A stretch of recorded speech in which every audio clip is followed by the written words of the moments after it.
Non, rappelez bateau cause bateau ba lisolo ya cahier de charge eza bateau baza sima Moïse Katumbi. C'est clair. J'appelle bien bateau moi. Non, bango pe balobi baza na cahier de charge na bango.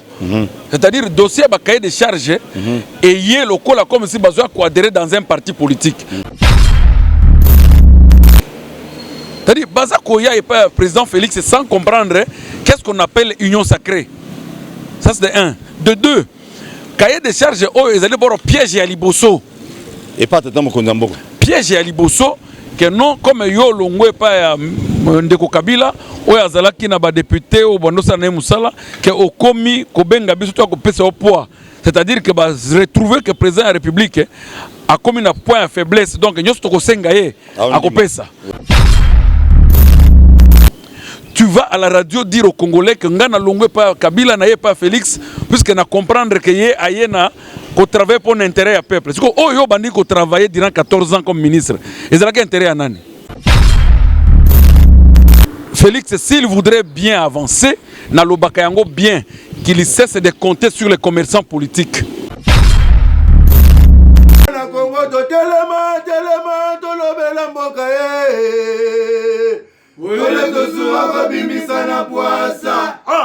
Ba député to votaki bazo salarien. Bazo salarien, to kende na funa. Bazo salarien, Congo to lega na mwamba. Bazo salarien, to kende lukunga. Bazo salarien, na baboko kuna bibembe. Bazo salarien, ato tonga na changu. Bazo salarien, ala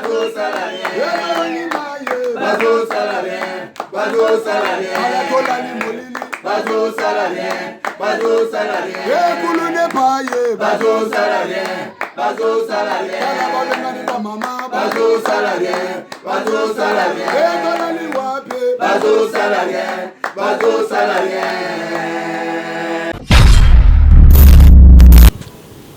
Merci Nabino Nyonso batete la baluba basuku bakuba bayaka bambala bazombo ba nyonso bozolanda to so Paul depuis quelque part.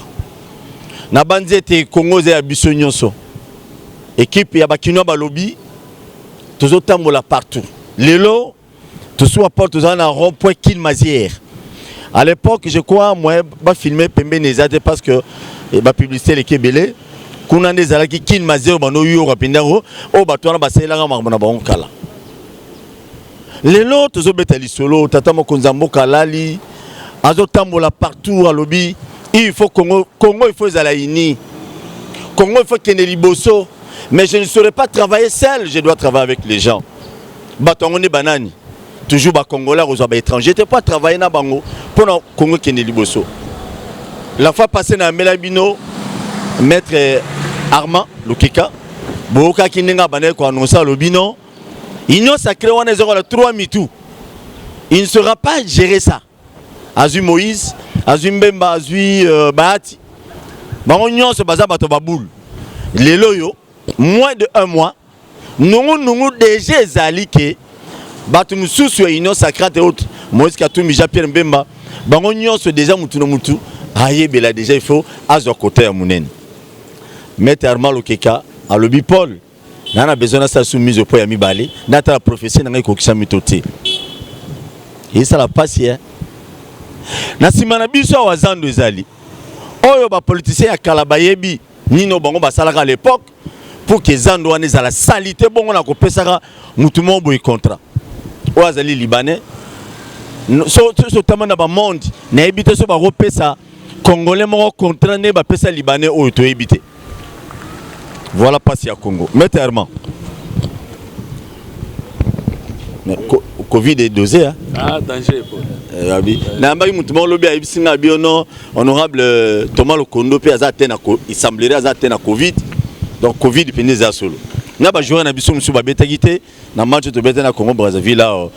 Donc Covid peneza. Omoni maladie wana ezali kombonde sangisi biso.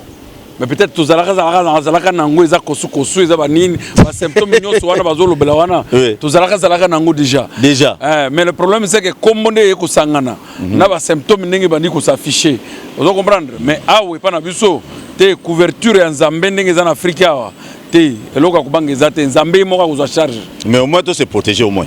Oui, mais c'est que je dis, c'est-à-dire malade des anango. On a vu que biso tout peut-être tout ça kosu wana, tout ça bien avant. Tout perdre ba odeur et comme fièvre PC zo biso. Mais comme la kaka banzete, maya moto banini, ba Congo bololo. Tout ça na biso. Mais tout c'est to ba to mi batela. Tout ça na rond-point qui mazière awa. Ils ont rappelé nous. Non, kombo wana eza komo moko e bangisa mututu.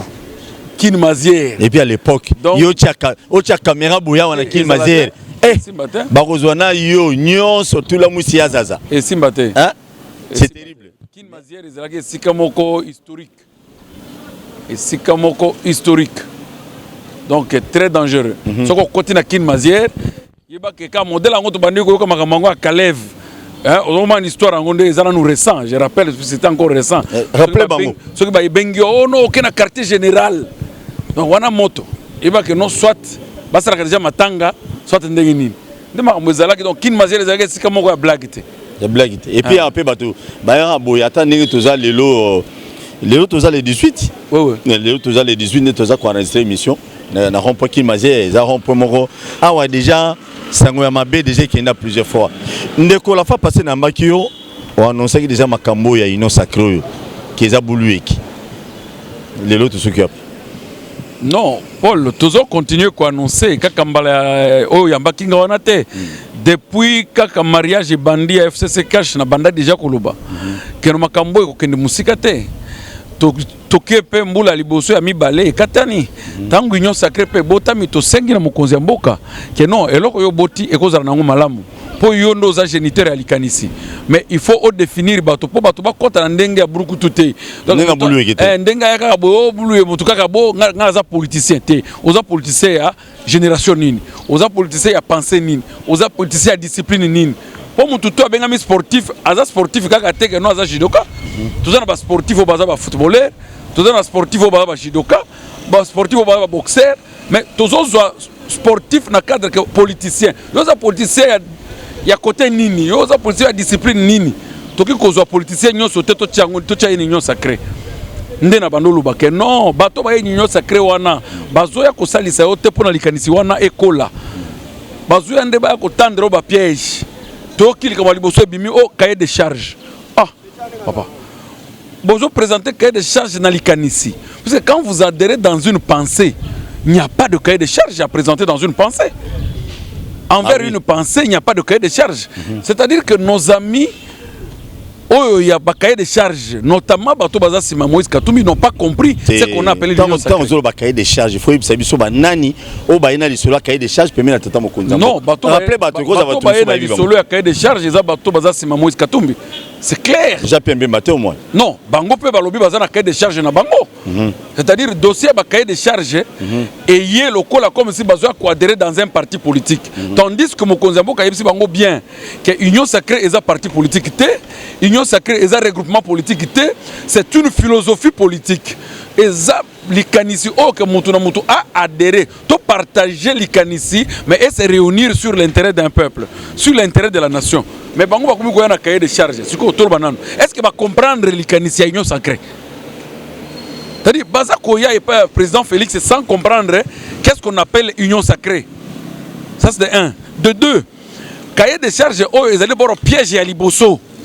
Et pas tata mokonza mboka. Piège ya liboso que non comme yo longwe pa ya ndeko Kabila o azalaki na ba député o bandosa na musala que okomi kobenga biso to ko pesa au poids.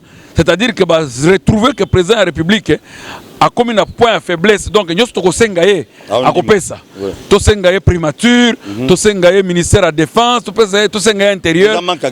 Tant au président Félix Abunda, bituma 38 ans oyo. Tant le président Félix Azolo Bakena Kaboni na Kabila, ça n'était pas un point de faiblesse pour Félix, c'est pas la position. Et jusqu'à là, il est comprendre. Fort, puisqu'il est président de la République. Ouais. Le président de la République ne peut pas se mettre dans la phase quand il a un point de faiblesse. Ils ont raté. Même ceux qui pensent qu'il est bloqué, non. L'alternative et un point de sortie Ezali, puisqu'il est le seul Donc il n'est pas bloqué jusqu'à là. Bloqué. Donc ceux qui même paient Batouana Balobi, Babylon, cahier des charges, on a à cause de la bloqué. Puisque tant qu'on cahier des charges na bango il quitté. Oyo qui se connaît Balobi. Na landi honorable Moindo. Alobi non, biso toko la opposition républicaine. Ah, honorable. Kalagnon so bozala ki na opposition. Ton mona modèle bosale la yangote. Durant 2 ans, Félix a dans pouvoir. On suppose que bango bato ya Moïse bazaki na opposition. Modèle nini basale l'opposition républicaine na bango durant 2 ans. Nani Congolo a yebi que non modèle honorable Moïndo basale l'opposition républicaine ezaki nloko moko président Félix abandi ko sala ya malamu bango ba bimisela biso que non oui tondimi président Félix a sala l'oko malamu elo mkolonini. Siko kaka lelo ne babandi ko promettre biso au moment où il y a des chances na bango ele quitter babandi ko promettre biso que non biso to keka to tike na côté opposition républicaine. Non, c'est une aventure. Na loba kite que mutunyo so aza sportif aza sportif te mutugo za la vimba na ye mususu aza na ye aliaka na ye libende mais côté à ring round ka liboso akokwea na ye aza na ye politicien te. C'est clair. Parce qu'un politicien, c'est celui qui accepte les événements qui arrivent. Si aujourd'hui, il y a une majorité, demain, il faut ne pas à peine opposition. Puisque le lendemain, à cause à peine à pouvoir. C'est clair. Pourquoi aujourd'hui, Bango, les politiciens ne veulent plus résister quand il y a des circonstances où ils ont surprendre Bango. C'est que les politiciens, un politicien, c'est celui qui accepte les événements et les circonstances. Est-ce que les logos sont d'accord, on a bien avant continuer, on d'accord, on a que la plupart des politiciens congolais, des politiciens congolais, ming baluka toujours intérêt na bango liboso no ya peuple. Mais yango toujours vivre. Puisque tu l'as dit, baza pe ba politicien té, je veux même qu'on puisse faire des choses. Ce sont des commerçants politiques. Donc ba politicien té baza ba commerçants politiques. Ce sont des commerçants politiques. Puisque commerçant d'azalaka a sombi sardine na 100 francs, atiki on a 300. Vous comprenez? C'est-à-dire, parti politique, ce sont des boutiques sur lesquelles nous sommes obligés de bénéficier d'intérêt. Ils vous vendent quelques députés, nous avons 4 députés, nous avons la majorité pour passer 2 ministères. C'est de l'intérêt. Mais si les autres, si Félix, c'est que nous avons bango, les députés, nous avons besoin que nous avons bango. Mais qu'on nomme à ta député, mon ministre, T. Bon, nous sommes qui m'a dit. Hein, tu comprends? Pour dire qu'ils ne sont pas politiques, ils sont des commerçants politiques puisqu'ils minent sur l'intérêt. Ceux qui politiciens qui na Kabila lobby, les lois lobby te, il y a pas de yo qu'est-ce que yo moko constitué. Na union sacrée pour na yo qui intérêt à peuple les alliés. Ce que tu nie question. 18 ans oyo ozalaki ministre durant 18 ans. Ozalaki député. Ozalaki nani durant 18 ans à Kabila. Intérêt à nani bobandi ko servir. Les lois yo bandi ko sabiso que non, olongwe pas Kabila, oye pas Félix, puisque tu as entendu que dans l'union sacrée, intérêt à peuple les alliés. Ce que oyo bandi ko servir si mais Kabila durant 18 ans. Ezalaki intérêt à nani. C'est ça. C'est-à-dire, quand quelqu'un vient faire une telle déclaration, azozo comme si peuple congolais nyonso mutatanga azate. Peuple congolais nyonso mutako réfléchir azate. Ozala qui n'a ministre plus de 14 ans avec Kabila. Lélo Félix Aye na union sacrée, tu vas à la radio dire aux Congolais que ngana longwe pas Kabila na pas Félix, puisque na comprendre que yé Aye na qu'on travaille pour l'intérêt à peuple. C'est que oh yo bandi qu'on travaillait durant 14 ans comme ministre. Et c'est intérêt à nani. Donc il ne faut pas emballer le peuple dans le mensonge. Bazaba commerçant politique, le président Félix, s'il voudrait bien avancer, Nalobakayango bien, qu'il cesse de compter sur les commerçants politiques. À compter pour la union sacrée, philosophie mobimba politique, afin que Congo et Sika et Botamanaba acteurs politiques et Sika. Sans cela, nous n'avancerons pas. Nous n'avancerons pas. C'est quoi travailler na banani ya Sika? Banani ya Siko ya travailler. C'est le grand problème parce que désolé, comment les Congolais doivent comprendre qu'aujourd'hui, politiciens, ils sont déjà dans la rue. Si aujourd'hui, dans la rue, c'est-à-dire banani, dans l'hypothèse où Moïse Katumbi a l'ingili Susukoya n'union sacrée assez à déclarer, même au travers porte-parole naïe, Ndeko Nani Jean-Pierre Bemba a l'ingili Koya n'union sacrée. Tolobina Félix. Est-ce que balobi officiellement? Te balobi officiellement. Ensemble pour la République. Ensemble pour la République assez à lobby officiellement. Mais silence au MLC, c'est un silence d'aveu. Puisque bango peut passer un cahier de charge. Basengaki, soit ceux qui passent bango primature, passent bango Assemblée nationale, na nombre de ministères au bango basengaki. C'est Simbate. Et collecté. Puisque force mon côté, où il y a rassuré le président Félix Lelo que ceux qui MLC baye simanaye, bakolo président c'est pour réussir. Vous comprenez? Et là, comme côté, aucun de Kombemba et Sima Félix pour rassurer Félix que non, je viens te soutenir, tu vas réussir le mandat. Qu'est-ce qui prouve? Qu'est-ce qui prouve? Puisque la première des choses, c'est quoi? Et pas si le chien a volé chez le voisin, amène-le chez toi. Vous comprenez? Nos passés, oui, nos passés. Nos passés, c'est très profond politiquement. Nos passés doivent automatiquement être le passé de l'éducation pour nos enfants, penser à l'éducation pour notre futur, passer à l'éducation pour notre Congo. Yango moni le mumba lobaki que non, l'histoire du Congo sera écrite par les Congolais eux-mêmes. Pourquoi nous allons écrire notre histoire? Pour que faciliter bisoto bongisa l'avenir. Mais ce que tozobo ça n'a passé à moko na moko, c'est très dangereux. Bon, passer à Moïse Zandel. Non, Moïse a été gouverneur. À part le fait d'être gouverneur. Il avait bien géré dans mon mazaki gouverneur. Non, dans le Biboui, à part le fait d'être gouverneur, quelle est la responsabilité politique que Moïse a assumée au Congo? Sont réalistes. Jean-Pierre Mbemba. Or, je commence. Non, le passé à Jean-Pierre Mbemba, tu connais, le passé à Moïse Katumbi, à part le fait d'être gouverneur au Katanga, quelle a été la responsabilité politique que Moïse a pour réussir? Alors, quand quelqu'un est gouverneur de province, nous avons des gouverneurs qui n'ont pas étudié, qui sont en train de gérer les provinces. Le gouverneur. Non, Kolobate Kengana ko cité la province. Parce que bango no sene bazabo ceux qui toquent na seni to sengi ba dossier na bango. Bazo tia ba attestation ba service rendu. Au moins na moto j'étais commerçant. Bon, okoya ko gérer province en tant que commerçant. Ba l'équipe peut dossier na yo ba voter pe gouverneur. C'est-à-dire to bana ko côté yo au regard ba acte de commerce. Alors tant que moto abandi ko teka fufu semoule tout ça, non, il a réussi de gouverner. Non, il a gouverné puisque l'expérience est mingi na commerce. C'est clair, mais pas en politique. La politique est autre science. Ok, Wanezagi Moïse Katumbi, Jean-Pierre Mbemba, le passé à Jean-Pierre Mbemba. Moutuna passé na ye. Moi je dis, pensez à Jean-Pierre Mbemba, tout le monde connaît. Il a été à la rébellion, il est venu ici par un hasard heureux. Par un hasard heureux et à San City, il est arrivé à être vice-président de la République. Et après là, qu'est-ce qu'il y a eu encore comme responsabilité? Et quels résultats nous pouvons coter dans la gestion en tant que vice-président de la République? Il faut que cela nous enseigne. Et non, je ne connais pas une autre responsabilité à Zoa Parawana. Karawana. Rébellion, premier vice-président de la République. 1 plus 4. Et bon, non. Bati, d'abord, il faut d'abord commencer à lui parler. Il a été président de la société civile. Président de la société civile. Transhumance, il y a Salaki Akolonga, société civile cause de la politicien. Qu'est-ce qui l'avait motivé? Il était président de la société civile à Congo. Qu'est-ce qui l'avait motivé de quitter la société civile pour être la politicien actif? Qu'est-ce qui l'avait motivé?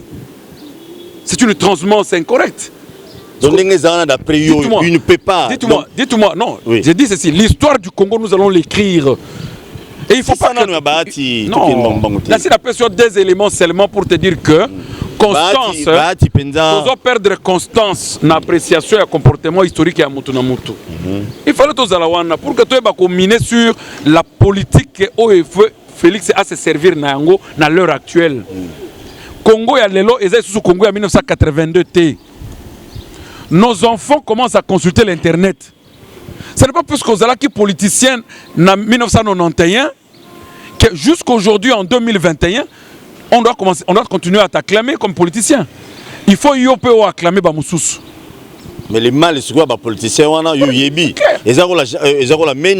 Nous connaissons Mende dans ces pays. Des pas banama politique, n'a pas chômeur. Bon, prenons l'hypothèse, comme tu veux que je parle des gens. Mais en réalité... exemple, en réalité,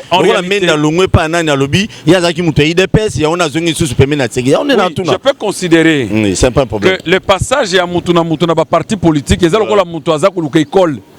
Il y a la former.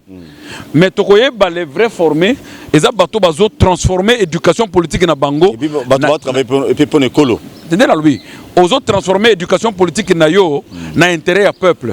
Vous comprenez? Mais il ne faut pas transformer l'éducation politique dans intérêt au Yayo Moko. Je vais prendre l'exemple de l'honorable Mende. Qui a travaillé, il n'a pas chômé durant tout le temps de Kabila. A chômé. Et maintenant qu'aujourd'hui... Non, docteur,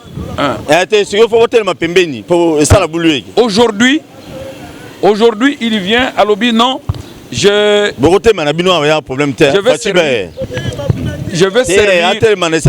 vais servir l'union sacrée. Oui, puisque l'union sacrée, il y a l'union sacrée, il y a quand même un sens et intérêt du peuple.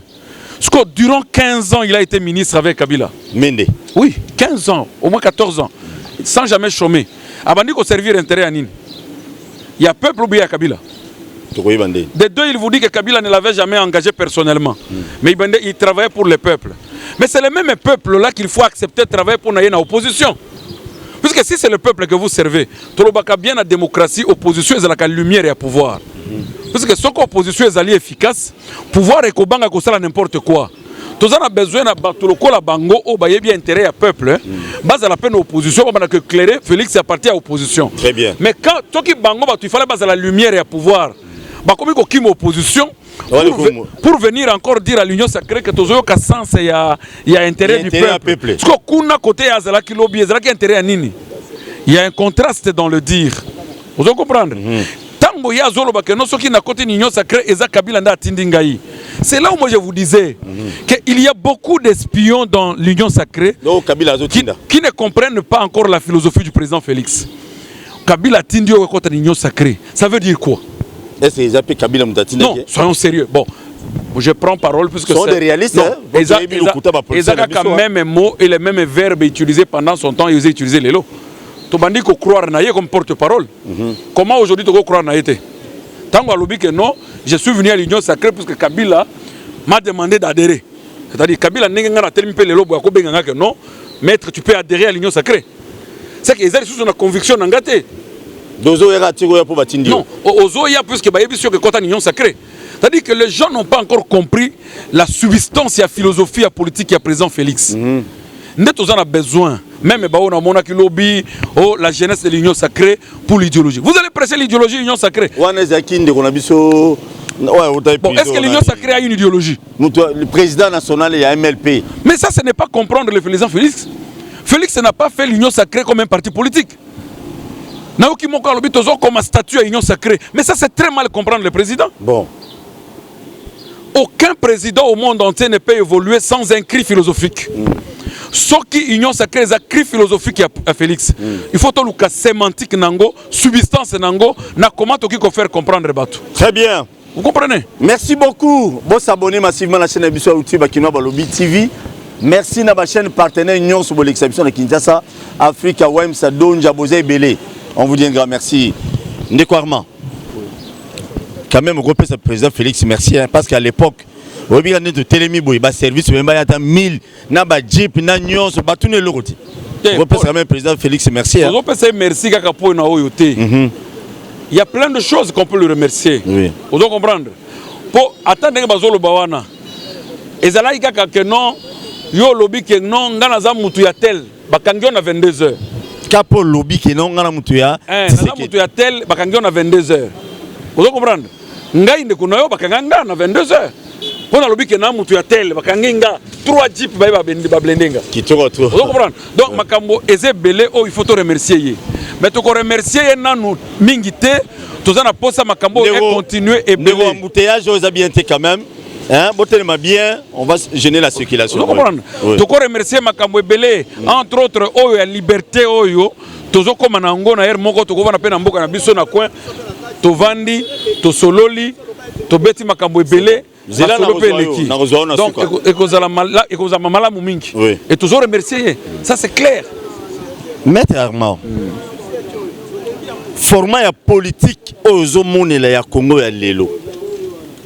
Est-ce qu'il y a venu dans mon pays ils ont promis que le malamu ezala. Paul. Na biloko À venir ya liboso, moi je suis coordonnateur national et courant pour le salut du peuple congolais. Je soutiens le président Félix Tshisekedi dans la légalité.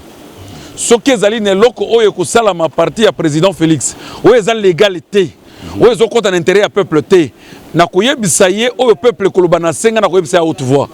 O nazolo balelo espoir ezali nanu na mboko oyo pour que to mboke changer avec lui. Espoir ezali. Mais à beaucoup de conditions. Entre autres, que le président Félix Tshisekedi se dissocie de l'IDPS dans sa philosophie de diriger le pays. C'est-à-dire, je suis clair. Peut-être Yokingate. Entre autres, que le président Félix Tshisekedi a se dissocié de l'UDPS dans sa philosophie de diriger le pays. L'UDPS est un parti politique où il y a une discipline nakati. Lui devient le président de tout un pays qui a aussi une autre discipline. Voilà. Ok? Ce qui a une discipline et a parti naïe. A Tchelibiso Namboka, il ne saura pas avancer avec nous. Pour biso yo soba tozo lingaye tozo batu UDPS. Vous comprenez? Très bien. Batu yo soba zo lingaye baza batu UDPS.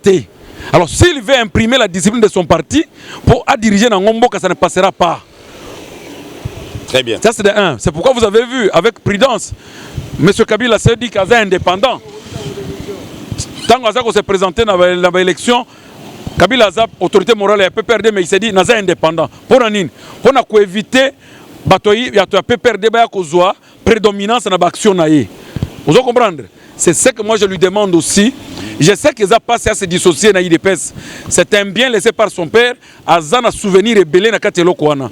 Mais en réalité, la philosophie il y a imprimé il y a une union sacrée qui les réunit ces bateaux qui travaillent autour de cette philosophie. Non, Moïse pour que a imprimé et l'autre comme non, Moïse. Non, Bango Moko va se disqualifier parce que dans le bac il y a les 4.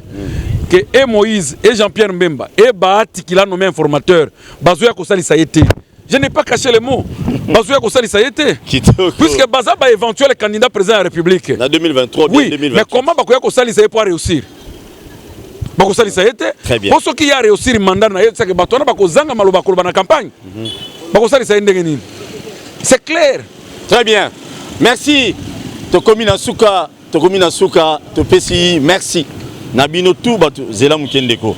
Batu Bolandara biso bolingara biso de part et d'autre. Moi, le loba ya bokabo na bi kozana mambe belé au loba mais. Oui.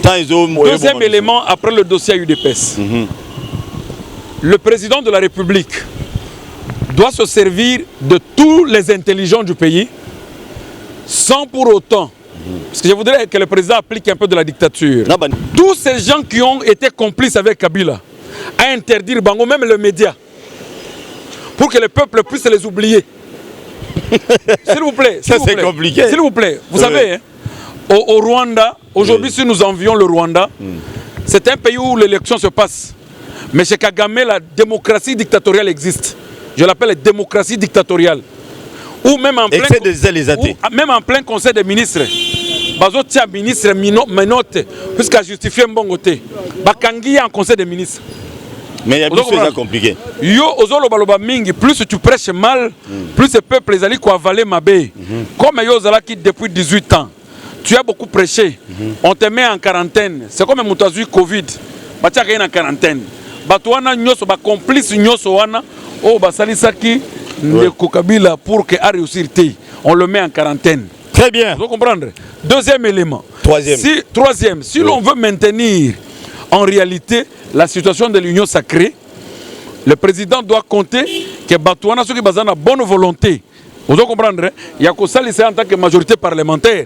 Batika dans le Parlement. Au niveau du gouvernement, qu'il mine sur les non-députés et les non-sénateurs. Au moment où ok. Ça c'est moment là de banani bazanaye te. Ok, papa commandant Zela Mouké tozo solola, Zala l'aise, tozo sala musala à l'état, Zala calme tozo. Et c'est le roten de tozo yati. Tokimi toi barwandete. Et c'est le roten yo Zela Mouké. Nazo chité commandant Zala papa Zala Mukolo Zala commandant. Non, non, papa, Nabi, hein, Yokanan, est-ce que. Non, Zélan, commandant, s'il vous plaît, s'il vous plaît, papa. Il y a un problème. Journaliste à ennemi à l'hôtel, journaliste à ennemi à la police. Obi. D'abord, vous êtes présenté verbalement, non? Non. Vous êtes commandant. Alors, nous sommes convaincus que vous êtes commandant par la présomption de votre présentation. Laissez-nous aussi, il est journaliste autorisé. Croyez aussi à ça, on parle. C'est clair. Noko. Toi, ma journaliste, c'est mandat, s'il vous plaît, papa. Et des bisous, la police n'a journaliste sur le problème des années. Et fraction sur les années, non. Biloro, oh, Yuneto, Boya qui kala. C'est histoire, c'est pas bien. Allons-y. Ok, maître, okope sabiso Liloba Bokabwani. Non, Liloba ezaka moko. Ouais. Tozali kosenga na bokonzi mboka. Ouais. Eloko moko. Kozala très attentif na ba collaborateurs. Kozala très attentif na ba collaborateurs. Tika, oh, kata. Coupe d'abord, coupe. Merci. Bon, comprendre discussion dans la police, c'est bizarre, hein, au Congo, donc policier, ça la raté, Moussala Rossala, journaliste à ça l'émission, bon, on n'a pas qu'il m'a dit, souci à tout le monde, ils ont baillé, oh non, swindé. Ok, bah ouais, bah, si marabiso, bah, bangon de tout souci à toi, n'y aura pas bango. Mon général, Sylvano Kassongo, Tala Likambouana. Oui, maître, tu habites Togo Sougandé Nini, Mo ya Bokabouani. Bien que la police, la police, Koutou, oui, il y a bien des colonels, Tibang, on a les qui ont la Kouta, tout le monde qui n'a pas de miap. Et les hommes à Biki Baki. Moi, je ne vais pas Bokabouani. Zamala Mingi Paul, Magambo, Tokutana Yango. Ça nous inspire. Poto Senga pe mokozi mboka atia vraiment liboke mbongo pour la formation à la police. Sinon, c'est très important que la police a la former et a la informer. Même Mobeko Bimina Poko, la police doit être informée le matin. Que Makambo est comme bouillé, donc ça fait 5 ans que la liberté de presse a été comprise en RDC. Et il n'y a plus des endroits interdits en RDC pour la presse qui n'était. Mais au moins, la qualité de journaliste doit être éprouvée. C'est ce qui est dit donc, dans la loi. Voilà. Donc pour ça, qu'on ne le tienne pas rigueur, Zaki peut être informé avant.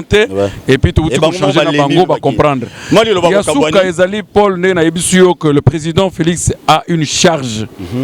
Ce qui président a salisi bisoté n'a pas c'est Azanango Lelo, poto bongsa Congo, c'est que Congo Koutika n'a souffert très longtemps. Passe en or que au lieu de ça, elle va bien en latin tabula rasa, c'est-à-dire Kolongola nyon sur Zalaki, tu as obligé de guérir par infection une fois pour toutes. Donc, l'option a proposé à Souka, président a bangate ko dissoudre assemblée. Bon, ça c'est l'élection des opposés problème. Nasina loba yango. Ce qui piste ya kozongela Kabila ezate pour renégocier accord, pour renégocier pouvoir et gestion. Il y a ensemble, il y a mutuel, au Basalaki, à Boma assemblée, tokende na élection, il aura son parlement, où il y a fondé un pouvoir pour que Congo ait un élan nouveau avec une nouvelle génération politique, où il y a Kosala pour que a piqué na pouvoir, a bandé na Kobongisa Congo. Ce qui est en maté, en réalité, il y a un problème sérieux dans ce pays. Compter pour Nabato Bazoua Pembe, c'est une très mauvaise histoire où Yalingi a inscrit na Congo. Merci. Voilà. Merci Nabandi Toemo prochainement. Mais na kota kin matière awa torosera na bakonzi. Mon général Sylvano Kassongo, avec beaucoup du respect que je vous dois, dans le dossier à ce qui social de tout Ninezawa, babi bazo nyokola ba wewa na niveau moko incroyable. Mon général Naibiki na chombo na robinga mais au moins informé déjà parce que même moi des réunions subimi les lots awa c'est tout c'est pas mon eba wewa ba ba dénoncer na télévision. Nazu courage wana to pesi mbote na bande ko na biso bala na biso na Afrique du Sud. Premier ministre Boza Fondation Mondiali, les boss les patrons Kalatenebi et mettre aux bois capé au pesa batonomi balimisa tumbote. Tozo pesa mbote sous Afrique du Sud Mama Chiboaboa. Chiboaboa les millionnaires de Djobou. Tisson, le Chombo, le plus sage. Toi on a besoin de bien au Congo bois à le président Félix. Rikinziki. Babina Raye, moi la maye les Owapi. Abano Bimba les premiers la classe. Rina Wumbi, 2 fois mère doublée, qui tourne trop. Eric Njenga, le roi Salomon. Salomon, Keba, mais roi Salomon, mais Balaba, c'est belleté.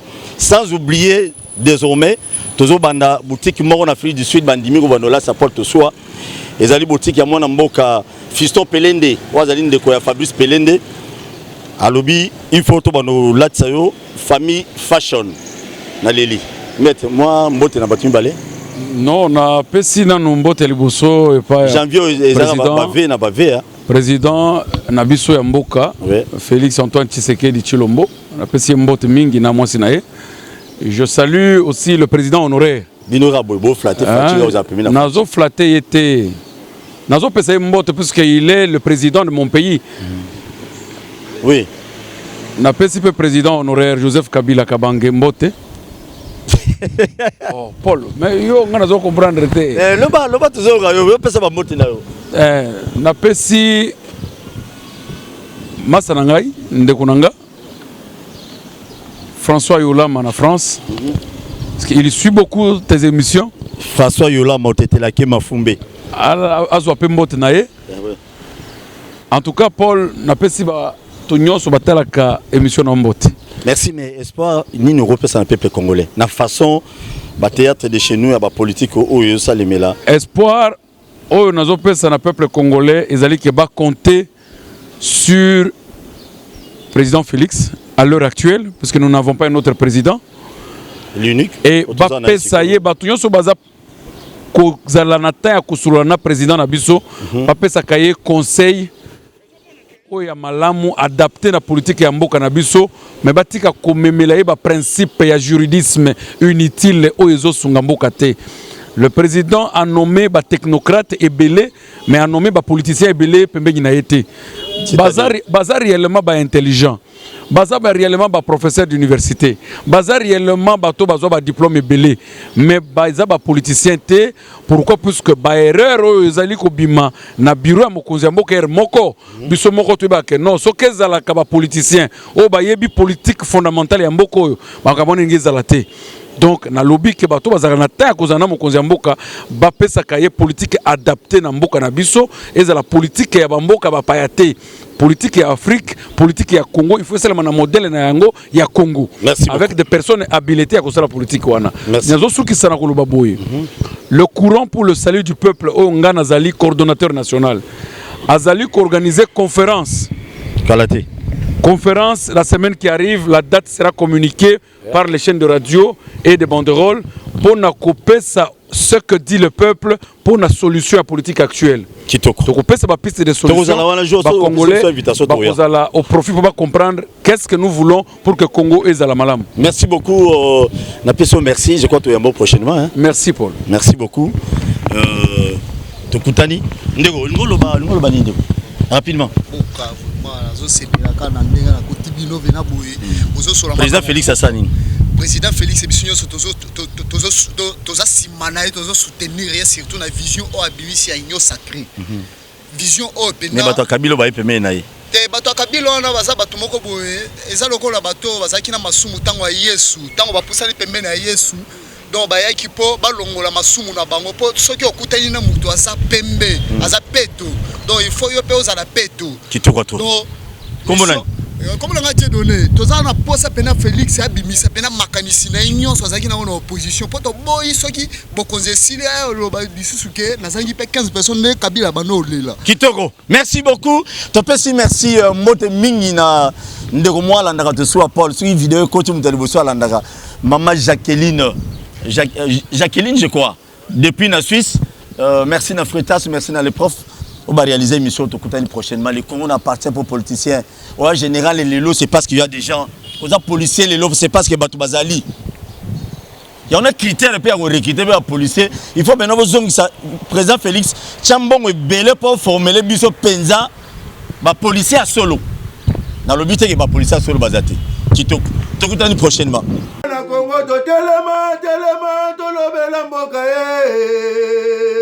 Ole tosura babimisa na poasa. Badepite tovotaki bazo salarien, bazo salarien. Tokende na funa bazo salarien, bazo salarien. Kongo tolega na mwamba bazo salarien, bazo salarien. Tokende lukunga bazo salarien, bazo salarien. Baboko pina bibembe bazo salarien. bazosala rien. Atozonga na changu, bazosala rien, bazosala rien. Bazosala rien, bazosala rien. Ayatollah Molili, bazosala rien, bazosala rien. Ekulune paye, bazosala rien, bazosala rien. Bazosala rien.